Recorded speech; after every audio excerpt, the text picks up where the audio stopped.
morning, honey. It's good to be out here today. How you doing? I'm well, thank you. And yourself? Very well, very well. All right, how's the week going? The week is going on busy, busy, but it's beautiful. That's good. Yes, I don't know about your week. It's busy as well. Great. Yeah, but productive. Yeah, it's been quite productive. Awesome, awesome, awesome. So, today we are talking the soft skills X factor. What do we mean by the soft skills X factor in the corporate world? Thank you. I think most of the times we always say when people graduate from uni, we always totally depend on our qualifications and we wear our gowns and our beautiful papers and all those certificates, degrees and all of those things. We're very excited. No, but today we're gonna dive into something that people don't always see on CVs, and but that often determines who thrives and who struggles in the corporate world. Soft skills, we call them the X factor because it's the hidden advantage that sets you apart and sets high achievers from everybody else, that is getting into the world of business or professionals that are getting into the corporate space and the corporate world. Think about it. Many professionals have the same degrees, the same technical qualifications, and even same access to opportunities, but only few rise to leadership. And last week, with Mr. Kofuriman, we spoke about authentic leadership, in Zambia and how we lead and how we show up, from a different perspective. Influence and lasting impact. What makes the difference? It's the way they communicate, how we manage conflict, emotional intelligence, and the ability to be able to connect with others, which is very key. Soft skills aren't just nice to have extras. And I'm gonna do some broken English. I'm gonna repeat again. Soft skills aren't just nice to have extras. And I think it's become like a word people just use. We always say soft skills, but we don't understand how powerful, how critical they are to the success of how you show up as a professional in the corporate space and how you're dealing with things. They are the real drivers of culture, collaboration, and even profit. Here's the beautiful part about these things. God designed us with soft skills already wired inside of us. We just need to activate, sharpen, and align them with the purpose that we are doing and what we're building.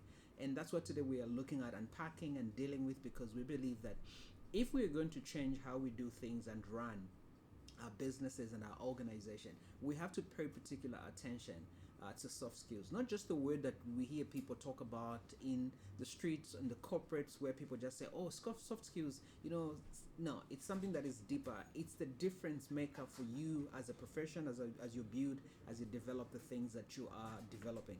So for most people that are listening that are professionals, you have to think, how can I change the game? How can I transform how I do things and how I run? It's going to be the soft skills that you have that really makes a difference. And by the way, you may not even need to go and dig deep inside. It's just practically inside of you to be able to say, okay, these are the things that I need to work around and these are the things that I need to build for me to be able to create success.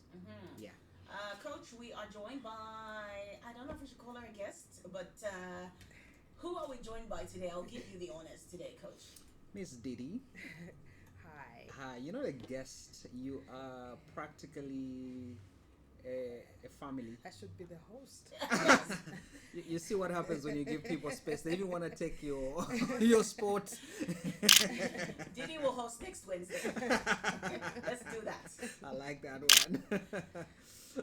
How are you doing, Didi? I am good, thanks. Okay. Running out of breath. Parking was crazy down there. Yeah. I'm good. Okay, great to have you join us as we talk about the soft skills X factor. So Didi is an HR extraordinaire. So why do we call soft skills a hidden advantage?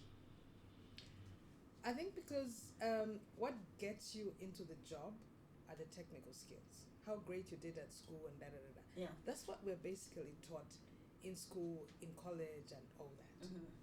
But what you have in you is what will usher you into the presence of kings. And because soft skills are already embedded in us, God created us with these things.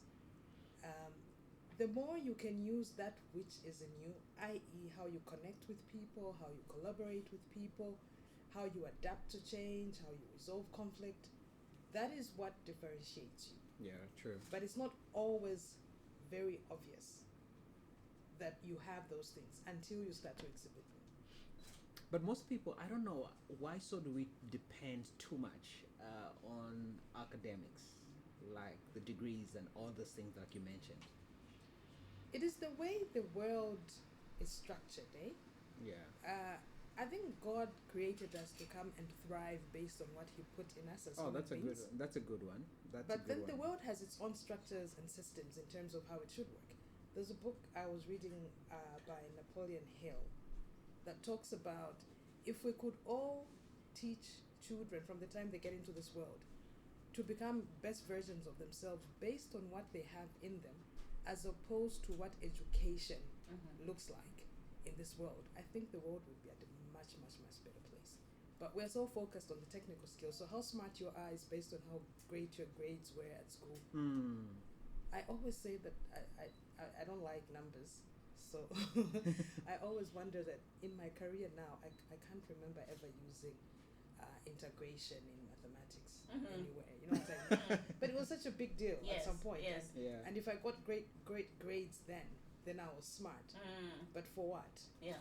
You know, so yeah, I think. Oh wow, that's a good one. Now, at what stage in a career do soft skills begin to matter the most? Is it only when someone becomes a leader, or is it right from, the early days of one's career? I think from the time that you step into the corporate world, even at interview stage actually, how I engage as a candidate is what will differentiate me. Yes, the technical skills are great, and what has gotten you into that room is what you've put on your CV. But then how I engage and explain myself in terms of what I can do is what will get me there. But then also when I get in, how I relate to people around me, how I collaborate as a team player, how I manage my emotions, basically, so it's right from the get-go. Although it becomes a little bit more pronounced the higher up you go, and a little bit more important, and people then start to want to see it a little bit more the higher up you go. And I'll give a practical example. An intern with good communication skills can influence the culture and more than the manager that is disengaged.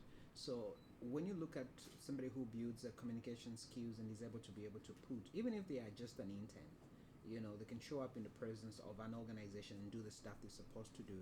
They can communicate, they know how to walk into the room and really have that influence. And a manager that is really just checked out there on the job, but they checked out a long time ago, they show up because I must show up to fulfill our righteousness. It's my duty, it's my job, it's my bread and butter. There's nothing deeper to that. You are in the job, but you are disengaged from what you are called and assigned to do in that space. So I think those are the things that really we look at when it starts with that. And there's a quote that says leadership begins when you enter the room, not when you get the title. Most of the people wait to get the title, so they can be the leaders that influence and do the things they're supposed to do. People get busy, by accident, maybe, or maybe because you're the only one that was available, they give you the title, but you didn't really prepare your process of when I step into the room, I must be able to show up and prove the X factor that is in me that most people may not have. Yeah. Maybe, Didi, some examples of soft skills that really make a difference in organizational success. Emotional intelligence. We hear a lot about this. What does it really mean? I was going to say. So emotional intelligence is really how you manage your emotions and how you observe and react to other people's emotions. Yeah. So just being intelligent or smart or being cognizant about the emotions within you and the emotions within others, and how then to react to all that and how you manage it, basically. So it's emotional intelligence, it's conflict management, it's adaptability, it's resilience, it's communication skills, sometimes even how sociable you are, how approachable you are. It's collaboration. As team players, you need to be able to collaborate with members of the team. So it's a whole facet of things, but really I think the easiest way to think about it is as a human being, how can I do unto others as I would like them to do unto me, and how then do I shine based on that? Mm-hmm. Yeah. Anything to add, Coach?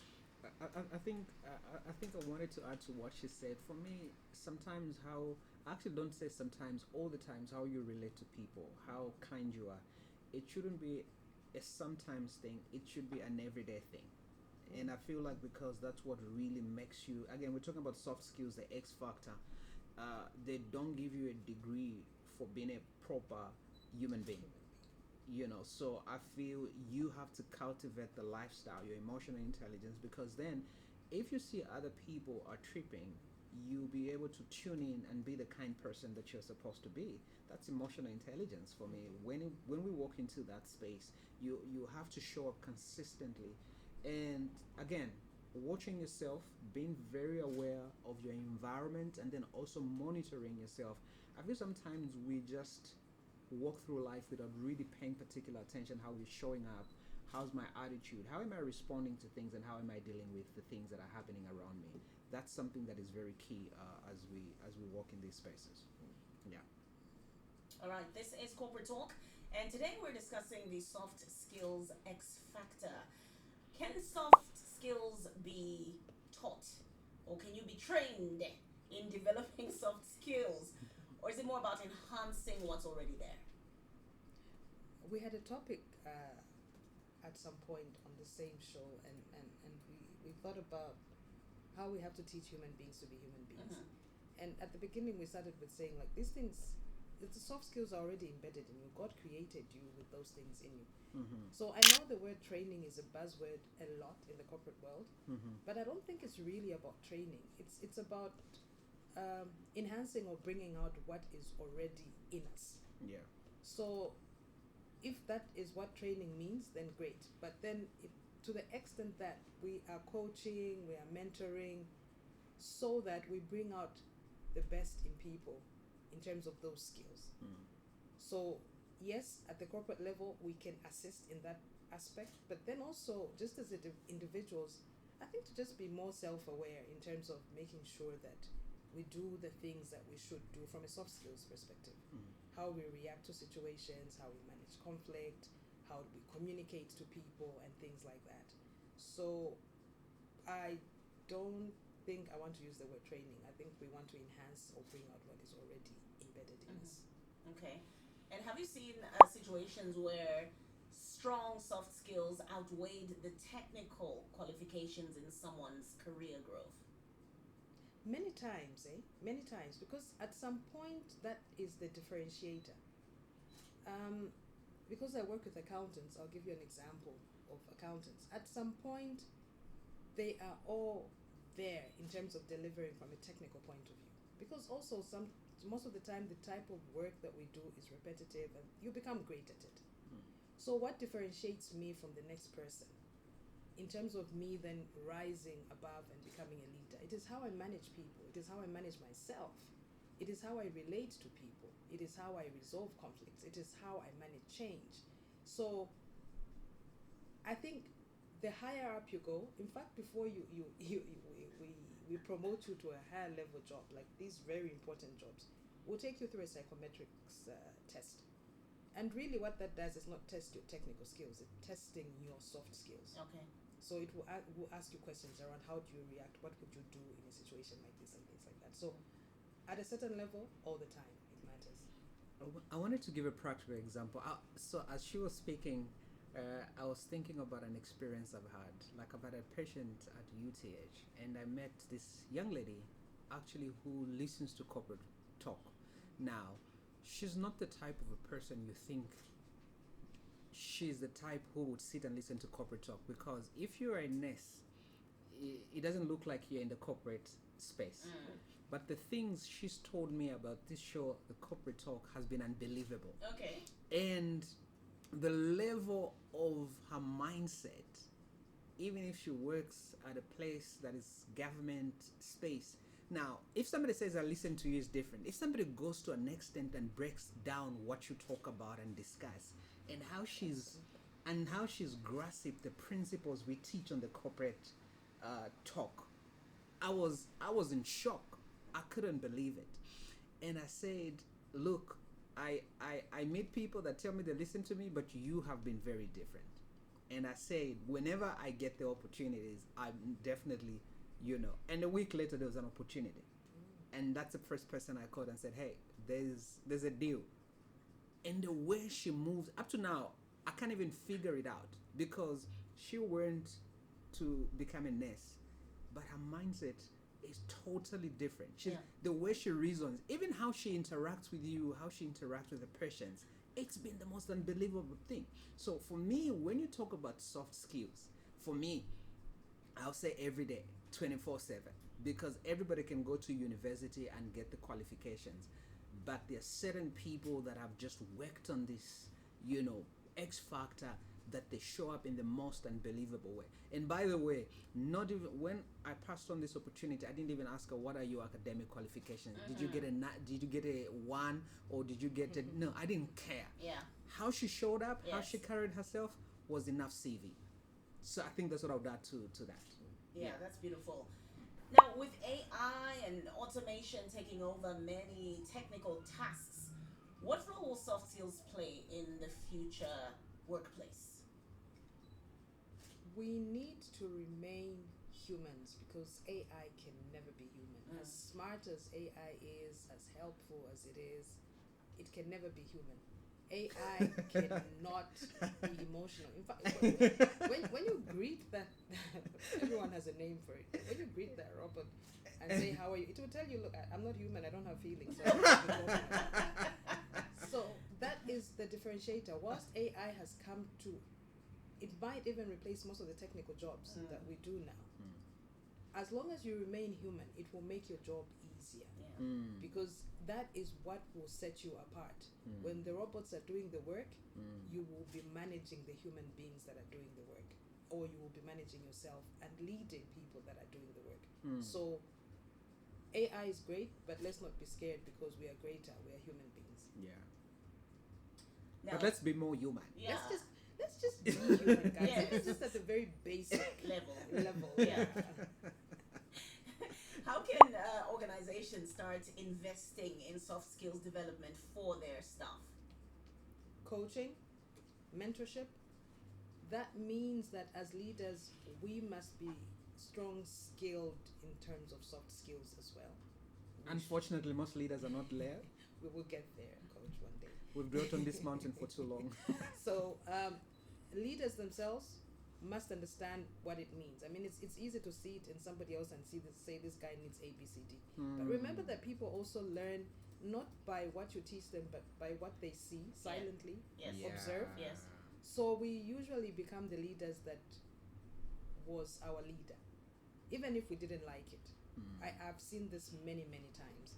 So deliberately as organizations, we need to understand what we want to promote in terms of values, in terms of our culture, what our purpose, what our principles are, and what we want to stand for, and therefore what we want to see in our organization, and not just say it, but actually do it. So a lot of coaching, a lot of mentorship, but a lot of living by example as leaders. We must make sure that this is the culture that we live, so that those that are just observing, that is what they're picking up. There are people who just spend all their working life in the one organization, unfortunately, I say. And they Unfortunately. yeah, because I've also seen the downside of this many times, because then that's all they know and become. They don't know any better. So we can talk about these concepts and these theories. Yes. They're just concepts and theories to them. They will become what they saw in practice. Yes. Unless they really, really fight hard to break those barriers. Right. I'll add something that Dr. John C. Maxwell, and I always repeat this over and over. He says, you teach what you know, you reproduce who you are. Precisely. So as leaders, I think it's key. Who are you? You must become the thing that you're trying to see manifest in your team. So you can't just keep teaching stuff. You reproduce who you are at the core of your heart as a leader. So it's very critical to pay attention to that and how you show up and your soft skills as a leader. Yeah. Coach, briefly tell us about this year's corporate summit. Thank you. So we are on for next month. The corporate summit is on, and we're gonna have a number of master classes, great speakers coming in. We have a golf networking event, and then we have a gala dinner, and of course, we're just looking at how we can do. We have a CEO masterclass, we have a career masterclass, HR masterclass. So it's the best corporate summit you will ever go to in Zambia. So if you want to register your team, or if you want to come and put up your booth, a table, exhibit, or just be a sponsor so that we can transform how people lead and do business in this country. You can get in touch with us on 076 4422 000, 076 4422 000, or you could send an email info at the corporate summit, info at the corporate summit, or you can check our Facebook page, Icon Management Solutions, or the Corporate Summit. You'll find all the details. We post and put updates on a daily basis. So if you're a corporate leader or a young professional or just a business that wants to network and just build together with other corporate professionals, this is a must attend event. You can register and we'll send you all the info that you need for you to be part of a corporate summit. So it's going to be an amazing space for what we're going to be doing this year as well. Brilliant. Thank you so much, Coach. And Didi, thank you. We hope we'll have you for part 2 next week, Wednesday. Yes. Thank you. Thanks so much. Mid-morning.